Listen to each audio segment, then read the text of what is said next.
जी, मेरा नाम है निक्षय मौर्य और आप सुन रहे हैं कथा with your story teller Nikshay Maurya. और आज की कथा है वट सावित्री की व्रत कथा। वट सावित्री पूजा करने की विधि। पंडितों के मुताबिक वट सावित्री व्रत में सुहागन सुबह ब्रह्म मुहूर्त में उठकर स्नान आदि से निर्वृत्त होकर व्रत का संकल्प लेती हैं।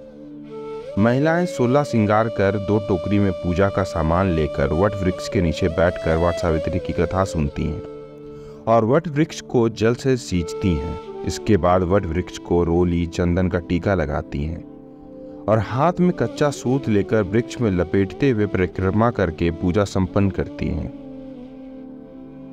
पंचांग के मुताबिक ज्येष्ठ अमावस्या तिथि 5 जून की शाम 7:54 पर शुरू होगी और 6 जून की शाम 6:07 तक रहेगी। उदय तिथि के अनुसार व्रत सावित्री व्रत 6 जून को रखा जाएगा। इस बार वट सावित्री व्रत और शनि जयंती 4 योग में होने जा रही है। ज्येष्ठ कृष्ण अमावस्या 5 जून को शाम 8 बजे से शुरू होकर 6 जून को शाम 6:09 तक रहेगी। सूर्योदय तिथि को देखें तो 6 जून को वट सावित्री व्रत और शनि जयंती मनाई जाएगी। विवाहित महिलाओं के बीच अत्यधिक प्रचलित ज्येष्ठ कृष्ण अमावस्या के दिन आने वाले सावित्री व्रत की कथा निम्न प्रकार से है। भद्र देश के एक राजा थे जिनका नाम अश्वपति था। भद्र देश के राजा अश्वपति की कोई संतान न थी। उन्होंने संतान की प्राप्ति के लिए मंत्रोच्चारण के साथ प्रतिदिन 1 लाख आहुतियां दी। 18 वर्षों तक यह क्रम जारी रहा। इसके बाद सावित्री देवी ने प्रकट होकर वर दिया कि राजन, तुझे एक तेजस्वी कन्या पैदा होगी। सावित्री देवी की कृपा से जन्म लेने के कारण से कन्या का नाम सावित्री रखा गया। कन्या बड़ी होकर बेहद रूपवान हुई। योग्य वर न मिलने की वजह से सावित्री के पिता दुखी थे। उन्होंने कन्या को स्वयं वर तलाशने भेजा। सावित्री तपोवन में भटकने लगी। वहां साल्व देश के राजा धुम्धसेन रहते थे। क्योंकि उनका राज्य किसी ने छीन लिया था, उनके पुत्र सत्यवान को देखकर सावित्री ने पति के रूप में उनका वरण किया। ऋषिराज नारद को जब यह बात पता चली तो वह राजा अश्वपति के पास पहुंचे और कहा कि हे राजन, यह क्या कर रहे हैं आप? सत्यवान गुणवान है, धर्मात्मा है और बलवान भी है, पर उसकी आयु बहुत छोटी है। वह अल्पायु है। 1 वर्ष के बाद ही उसकी मृत्यु हो जाएगी। ऋषिराज नारद की बात सुनकर राजा अश्वपति घोर चिंता में डूब गए। सावित्री ने उनसे कारण पूछा तो राजा ने कहा, पुत्री, तुमने जिस राजकुमार को अपने वर के रूप में चुना है वह अल्पायु है। तुम्हें किसी और को अपना जीवन साथी बनाना चाहिए। इस पर सावित्री ने कहा कि पिताजी, आर्य कन्याएं अपने पति का एक बार ही वरण करती हैं।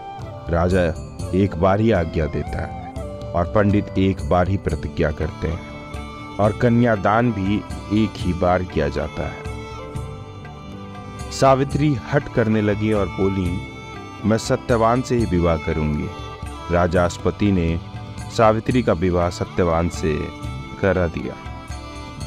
सावित्री अपने ससुराल पहुंचते ही सास ससुर की सेवा करने लगी।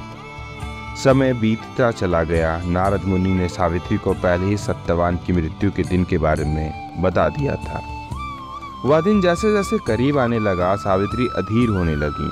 उन्होंने 3 दिन पहले से ही उपवास शुरू कर दिया। नारद मुनि द्वारा कथित निश्चित तिथि पर पितरों का पूजन किया। हर दिन की तरह सत्यवान उस दिन भी लकड़ी काटने जंगल चले गए। साथ में सावित्री भी गई। जंगल में पहुंचकर सत्यवान लकड़ी काटने के लिए एक पेड़ पर चढ़ गए। तभी उसके सिर में तेज दर्द होने लगा।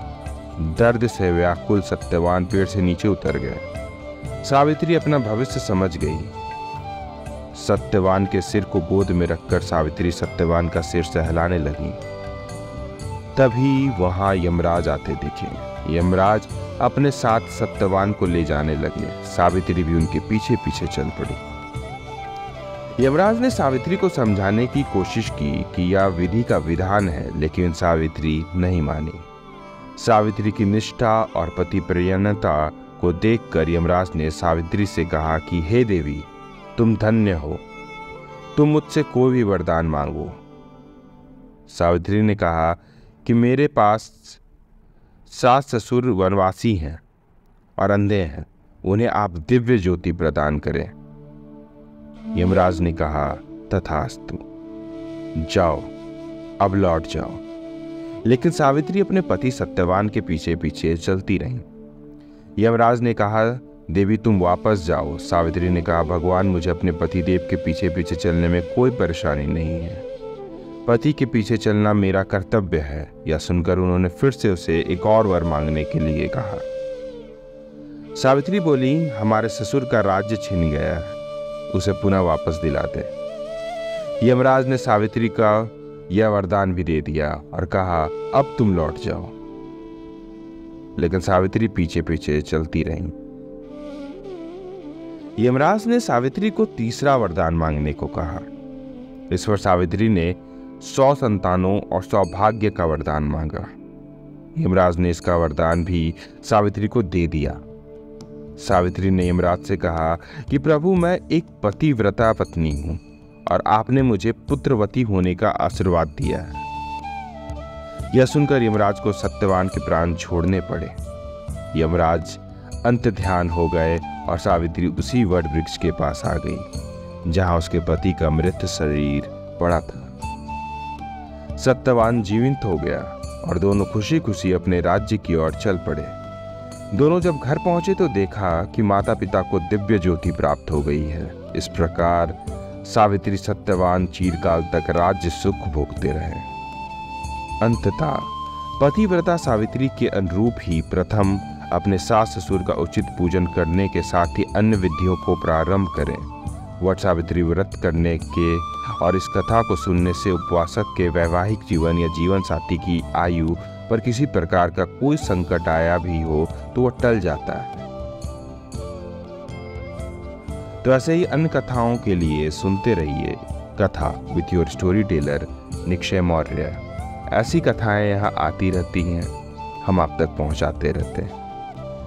और आप हमारे कथाओं को लाइक करें, शेयर करें और अगर कुछ कहना चाहते हैं तो कमेंट करें और हमारे चैनल को सब्सक्राइब करें। धन्यवाद।